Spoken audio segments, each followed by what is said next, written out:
Capítulo 8. La puerta del tiempo. El momento presente. Señor, regálame juicio y reúneme con los justos. Corán 26:83.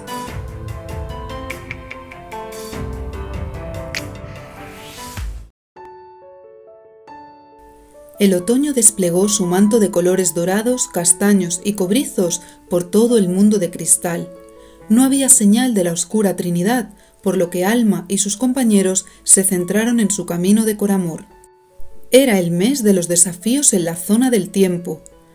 El maestro los condujo al aula a las 8 en punto del primer día de octubre.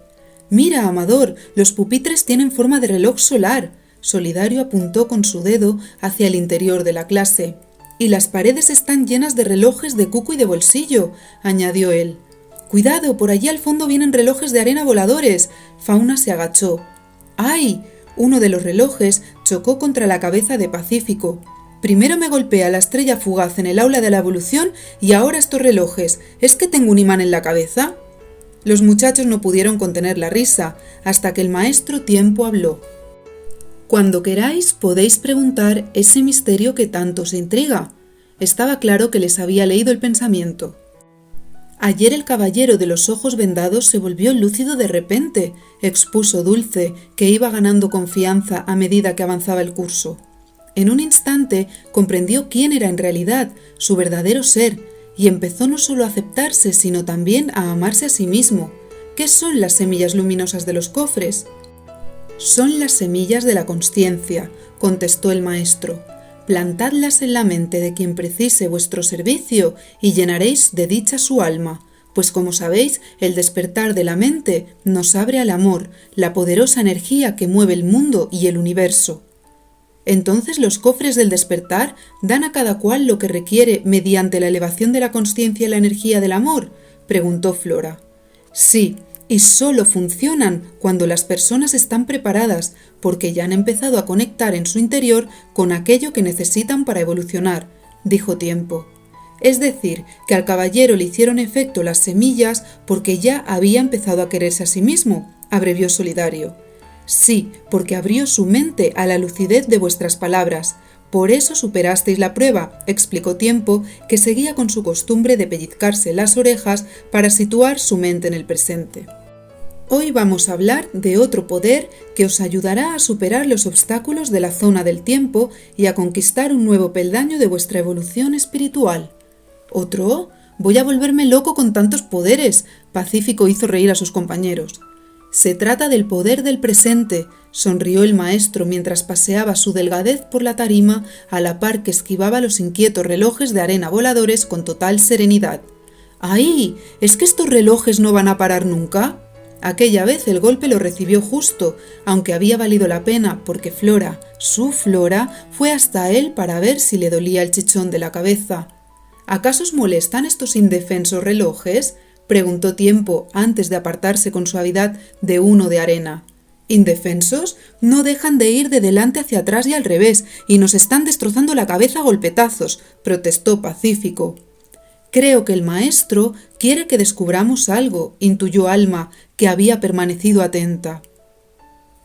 Tiempo nos ha hablado del poder del presente. También hemos visto que los elementos fantásticos del Palacio de Cristal son símbolos que nos ayudan a conectar con la esencia de los aprendizajes. «Es cierto, como los símbolos de las alas, las palomas, las semillas», recordó Dulce. «¿Qué pueden simbolizar los indefensos relojes?», siguió cavilando Alma. «¿Y por qué a nosotros no nos molestan y a Tiempo no le afectan para nada?».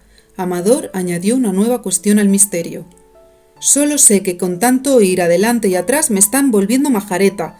Justo arrugó la frente por si Flora volvía a apiadarse de él. «El tiempo, adelante y atrás y adelante». «¡Ya lo tengo!». Alma esquivó un rápido reloj. «¿Qué?», saltaron todos a una. «Se trata del pasado y del futuro». Por la cara que puso el maestro, parecía que Alma había dado en la diana. «¿Y eso qué tiene que ver con los golpes que nos están dando los relojes en la cabeza?». Solidario ya no podía más. Entre los que venían hacia él y los que apartaba de Dulce, no daba abasto. «Es otro símbolo. El pasado y el futuro, cuando nos entristecen o preocupan, hacen daño a nuestra cabeza, a nuestra mente. Las palabras de Alma hicieron que el maestro abriera los ojos. Es cierto, a veces, cuando recuerdo momentos duros del pasado, la muerte de mis padres y de mi hermana, me recreo en el dolor, confesó Pacífico. Luego empiezo a pensar que las cosas deberían haber sucedido de otro modo. En lugar de aceptarlas y seguir adelante, sufro en vano porque no puedo solucionar algo que ya ha pasado y que no está en mis manos cambiar. Lo siento, Pacífico, dijo Dulce inclinando la cabeza. Yo no sufro solo por mis pensamientos hacia el pasado, sino que muchas veces tengo miedo al futuro, porque me siento insegura y creo que no voy a ser capaz de superar los desafíos de la vida. Dulce bajó la mirada al pensar en los temores que la aprisionaban desde niña. A mí me pasa lo mismo. Alma sintió que se quitaba un gran peso de encima al escuchar y compartir. Entonces, si no tiene sentido sufrir por un pasado que no podemos cambiar, ni por el miedo a un futuro que aún no ha llegado, la clave está en el presente, el poder del presente. Alma retomó el hilo central de la lección mientras Amador la miraba con ojos brillantes. Así es, jovencitos. Tiempo confirmó la enseñanza a la que habían llegado por sí mismos tan solo atendiendo al significado de los símbolos. El Buda dijo: fluctuante e inestable es la mente, difícil de gobernar. El sabio la endereza como el flechero a la flecha. Así que ahora, antes de finalizar la clase, observad vuestros pensamientos involuntarios y con calma esperad a que se vayan. Tan solo mantened vuestra mente en el presente. Los discípulos hicieron lo que les pidió el maestro. Esto no es nada fácil para mí, maestro Tiempo. Debo ser el borriquillo de la clase. El comentario de Justo provocó más de una risa entre los compañeros, que estaban en proceso de concentración. Esto es solo al principio, Justo, hasta que la mente se acostumbre al nuevo hábito, explicó Tiempo. La mente no debe dirigirnos, sino que nosotros somos los amos de la mente. Para disminuir los saltos del pensamiento y serenar el parloteo mental, os ayudará a concentraros en vuestros sentidos. Oled el entorno, escuchad a los demás, sentid vuestro propio cuerpo, atended a la respiración e incorporad como práctica diaria la concentración en cada actividad que realicéis, ya sea comer, caminar o estudiar. Eso es la meditación con la acción. Amador, que ponía toda su atención en las enseñanzas, en gran parte para olvidar el dolor por su familia, iba atando cabos y relacionando los conceptos de las clases. El maestro sonreía y a los pocos minutos de mantenerse en el presente, los alumnos no solo empezaron a sentirse serenos y en paz, sino que los relojes dejaron de golpearles la cabeza. A pesar de ciertas dudas, rebeldías y quejas, gracias a la sinceridad y perseverancia de los Coramor, los aprendizajes iban floreciendo a la perfección. El momento de cruzar el camino del tiempo había llegado. Era octubre avanzado y los muchachos anhelaban salir a volar entre las hojas color pardo y azafrán. Sin embargo, sabían que era prioritario asentar las enseñanzas básicas de Jímaco. Volar formaba parte de materias avanzadas. Adelante, mis queridos alumnos y alumnas, ya podéis tomar la siguiente ruta de la sabiduría. Tiempo los animó a recorrer el sendero que acababa de abrirse ante ellos tras desaparecer la ventana dorada del aula.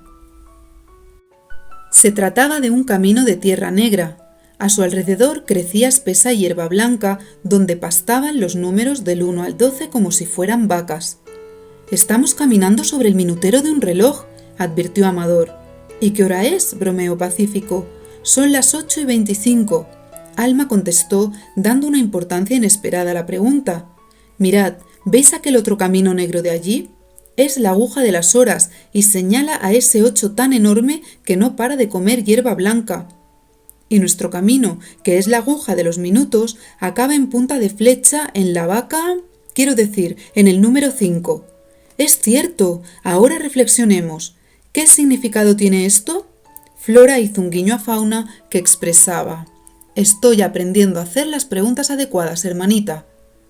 «Creo que lo primero es averiguar quién es ese anciano que se acerca por el camino», contestó Justo. «Buenos días, juventud. Soy Matusalén. Encantado», saludó el hombre. «El famoso anciano de la Biblia. Usted sí que ha vivido mucho tiempo», exclamó Amador. Perdonadme una puntualización, jóvenes. No soy ningún anciano. Solo tengo unos 1000 años y aún me queda mucho por vivir. La respuesta los dejó atónitos.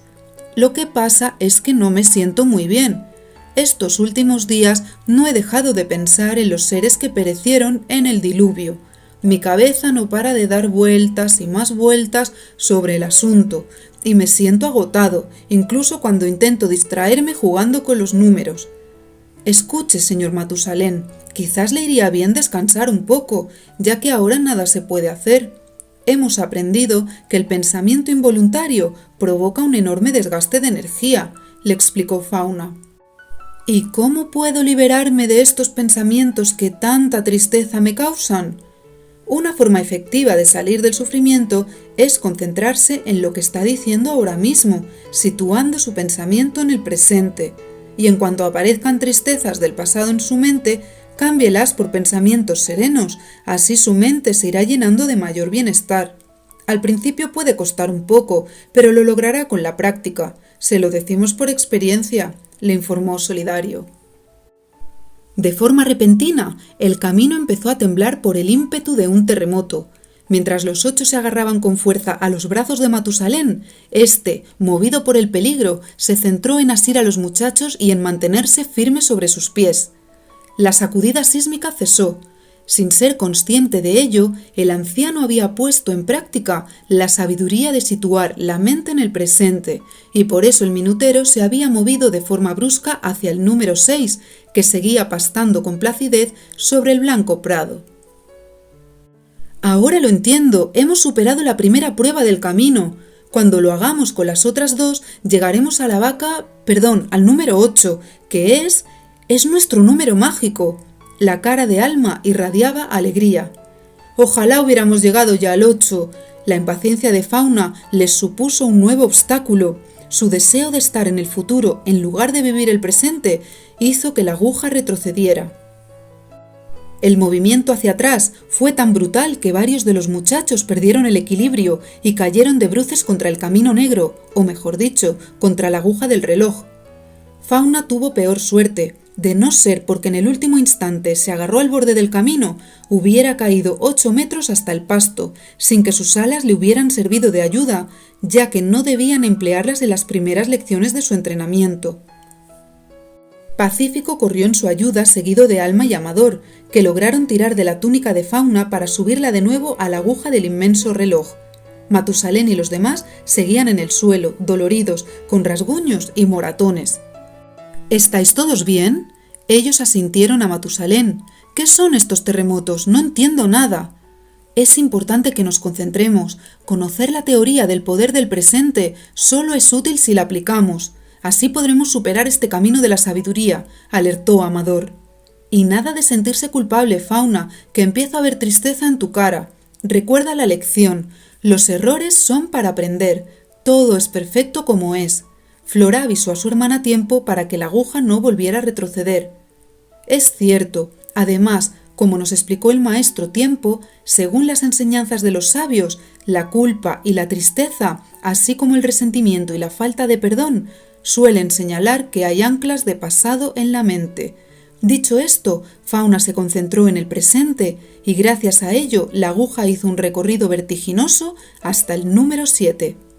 «Enhorabuena, Fauna», la abrazó Dulce. «Juventud, estoy un poco harto de este lugar lleno de terremotos. Me preocupa y me da mucho miedo no poder salir nunca de este reloj. Ya no sé ni cuánto tiempo llevo atrapado en el tiempo, valga la redundancia», se quejó Matusalén. «Señor, tal vez le sirva otra enseñanza que hemos recibido. La preocupación, el estrés, la ansiedad y más emociones derivadas del miedo suelen ser reflejo de proyecciones ilusorias de futuro en la mente», explicó Solidario. «Sí, estaría bien que volviera a situarse en el presente, porque lo que le produce tensión es querer estar en otro lugar diferente de donde está», añadió Justo. «Claro que quiero estar en otro lugar», protestó el anciano. «En ese caso, la solución está en aceptar lo que es, asentir a las circunstancias como son y agradecer que estamos en el lugar y momento precisos para nuestra evolución. Mientras hablaba, Dulce puso una mano en la espalda de Matusalén, que estaba algo encorvada por el cansancio. Luchar contra corriente lo agotará. También conviene que aceptemos sin quejas, porque quejarse, igual que lanzar culpas fuera, es no aceptar la vida como es y olvidar nuestra responsabilidad, con lo que nos autoconvertimos en víctimas. Usted decide ser feliz aquí y ahora. Creo que al fin he comprendido la lección del poder del presente. Habéis sido mis maestros, muchachos. Matusalén los abrazó con gran cariño. Entonces la aguja se trasladó a toda velocidad hacia el número 8, que desprendió una luz cegadora. Un nuevo portal energético se abrió, la puerta del tiempo. Los alumnos la atravesaron y Matusalén, en aquel mundo mágico donde todo podía suceder, regresó a su época para reconstruir el mundo tras el diluvio. En aquella ocasión, la puerta del tiempo los condujo a un pasado mucho más lejano que la Edad Media del Caballero Despierto. Antes de que los muchachos pudieran reaccionar, las montañas y volcanes de la antigua Grecia se desplegaron a su alrededor. Las túnicas de aprendices de Gímaco se transformaron en los típicos atuendos de la época: sandalias, suelas atadas con tiras a los tobillos, unos chitones cortos bajo la rodilla, pues eran jóvenes y solo los adultos los llevaban hasta los pies, y elegantes fíbulas sobre los hombros. Caminaron durante un buen rato. Saludaron a los campesinos que vestían ropas de lana y cultivaban vid, trigo y olivo, escucharon a los marineros que hablaban sobre cómo hacer frente a los piratas y al final se encontraron ante un grupo de filósofos que reflexionaban sobre el sentido de la vida. El hombre o la mujer que hacen que todo lo que los lleve a la felicidad dependa de sí mismos y no de los demás, han adoptado el mejor plan para vivir felices, afirmó Platón mientras su destacado discípulo Aristóteles tomaba nota mental de las lecciones de su maestro. Aquellas palabras recordaron a Dulce lo que habían dicho poco antes a Matusalén: usted decide ser feliz aquí y ahora. Platón, cuanto más te escucho y conozco, más consciente soy de que el sabio no dice todo lo que piensa, pero siempre piensa todo lo que dice, dijo Aristóteles. Por algo, la palabra filosofía significa amor a la sabiduría, aunque también podría ser la sabiduría del amor, contestó Platón. Nadie por ser joven dude en filosofar, ni por ser viejo de filosofar se hastíe, agregó Epicuro. Platón había muerto unos años antes del nacimiento de Epicuro, y es que en el grupo de filósofos también conversaban otros célebres personajes que tampoco coincidieron en vida, como Pitágoras de Samos y Zenón de Elea. Alma rememoró las clases de filosofía que habían realizado durante la instrucción de la iniciación, donde les explicaron que la humanidad estaba en tiempos de poner en práctica la auténtica filosofía de la esencia, es decir, manifestar la sabiduría de la verdad. Tras recordar que aquellos filósofos habían vivido entre los años 580 y 270 a.C., supo que estaban ahí reunidos para aportarles nuevos aprendizajes, por lo que prestó toda su atención. En cuanto a la sabiduría, la inteligencia consiste no solo en el conocimiento, sino también en la destreza de aplicar los conocimientos a la práctica, pensó Aristóteles en voz alta. Desde luego, el que aprende y no practica lo que sabe es como el que ara y no siembra, confirmó Platón. También es vital tener en cuenta que educar no es dar carrera para vivir, sino templar el alma para las dificultades de la vida, añadió Pitágoras. ¡Vaya! Eso es lo que estamos haciendo en Gímaco. Fauna hizo gala de su impulsividad metiéndose en la conversación de los filósofos. ¿Quiénes sois?, preguntó Platón. Nos gustaría mucho escuchar su conversación, suplicó Dulce. Hace unos instantes, señor Platón, ha dicho que la felicidad depende de nosotros mismos y estamos de acuerdo con usted. Desde luego, los males del ser humano son fruto de su elección y la fuente del bien la buscan lejos cuando la llevan dentro de su corazón. Pitágoras se adelantó a Platón. Para descubrir esa fuente del bien necesitamos descender a las profundidades de nosotros mismos y lograr ver nuestra alma buena. Sócrates, genio de la mayéutica, maestro de Platón y famoso por su frase «solo sé que no sé nada», se pronunció por primera vez en aquel encuentro. «Exacto, maestro, por eso promulgo que la conquista propia es la más grande de las victorias», dijo Platón. La conquista propia. Alma sintió calor en el pecho. Esa es la conquista de nuestra esencia, el retorno al amor. Así es, joven luminosa. Platón hizo que todos dirigieran su mirada hacia Alma y ella se sonrojó. La fuerza del amor es la más poderosa. No hay hombre tan cobarde a quien el amor no haga valiente y transforme en héroe.